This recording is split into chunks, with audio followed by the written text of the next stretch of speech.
आणि एक महत्त्वाची बातमी आता आपण पाहणार आहोत। मराठवाड्यामध्ये पाण्याचा प्रश्न अत्यंत गंभीर होत चालला असून अनेक भागांमध्ये भीषण पाणी टंचाई निर्माण झालेली आहे। मराठवाड्यात आजच्या घडीला केवळ 17% पाणी साठा शिल्लक आहे।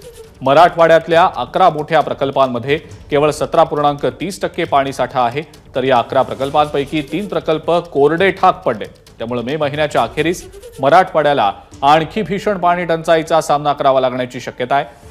यात चिंताजनक बाब म्हणजे मराठवाड्याची तहान भागवणाऱ्या जायकवाडीमध्ये सध्या केवळ 8% इतकाच पाणी साठा आहे।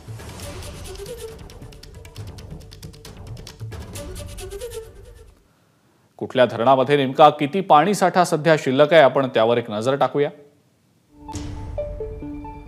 जायकवाडीमध्ये केवळ 8% इतका पाणी साठा आहे।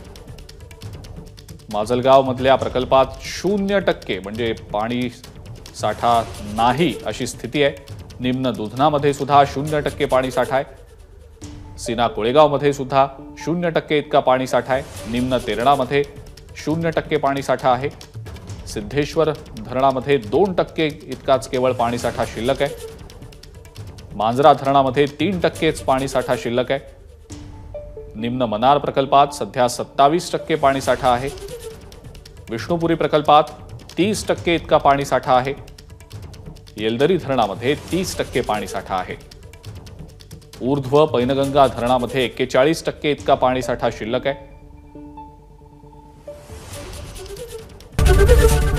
एबीपी माझा, उघडा डोळे बघा नीट।